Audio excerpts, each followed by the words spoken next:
नमस्कार, मेरा नाम रत्ना सहाय है। मैं कृषि विज्ञान केंद्र धौरा उन्नाव में मृदा वैज्ञानिक हूँ।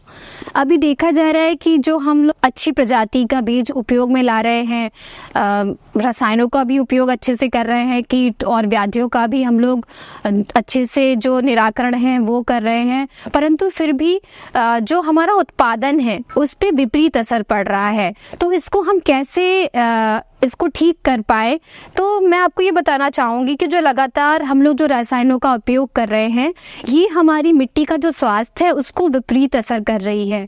साथ ही जो कीट और पतंगों को नियंत्रित करने के लिए जो हम लगातार रसायनों का उपयोग कर रहे हैं, इससे उनके अंदर क्या है कि जो प्रतिरोधक क्षमता है वो डेवलप हो गई है, जिससे वो बहुत ज़्यादा उसके ऊपर वो उनको कंट्रोल कर पाने में असमर्थ है।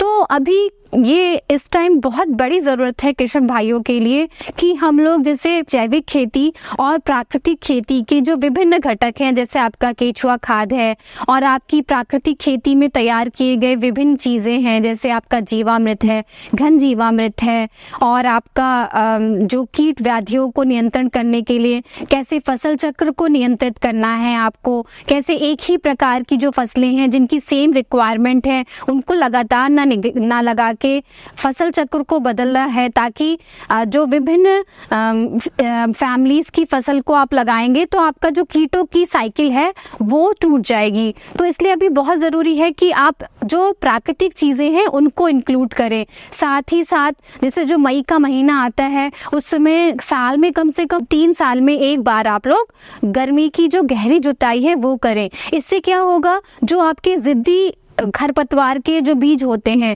साथ ही जो कीटों के जो अंडे होते हैं, वो जब सूरज की रोशनी के एक्सपोजर में आते हैं, खुले में आते हैं, तो वो नष्ट हो जाते हैं। और साथ ही जो रसायनों के उपयोग करने से जो मिट्टी में एक कड़ी लेयर बन जाती है वो भी टूट जाती है, जिससे हवा का संचरण अच्छा होता है।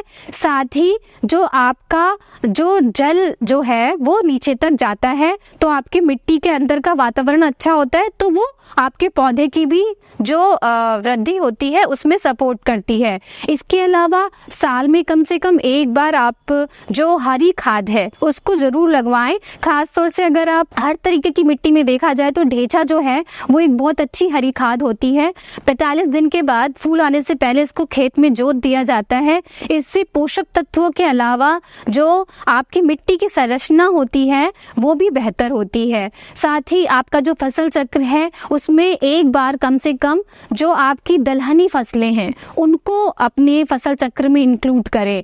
साथ ही पानी आप जो देते हैं उसमें कोशिश करें कि आप पंक्ति वक्त बुआई करने के बाद पानी देंगे तो बीच में आपके जो वीडों की उगने की संभावना है वो कम होगी, और इसको सप्रेस करने के लिए आप जो आपका फसल अवशेष है उससे आप मल्चिंग भी कर सकते हैं। इससे भी जो आपका जो भी आप इनपुट देते हैं खेती में वो आपकी फसल जो है ज़्यादा अच्छे से उपयोग में कर पाएगी, और आपका जो खरपतवार की समस्या है वो भी नहीं होगी। इससे आपको खरपतवार नाशी का कम से कम उपयोग करना होगा। तो इस समय जो आपका उत्पादन कम हो रहा है या जो कीट व्याधियों की जो हमारे विभिन्न रसायन हैं, कीटनाशक हैं, उनके प्रति जो प्रतिरोधक क्षमता बढ़ती जा रही है, इसको कंट्रोल करने के लिए बहुत ज़रूरी है कि हम लोग प्रकृति की तरफ दोबारा जाए और जो प्राकृतिक तरीकों से आपके फसल की जो आवश्यकताएं हैं उनको हम पूरा करें। धन्यवाद।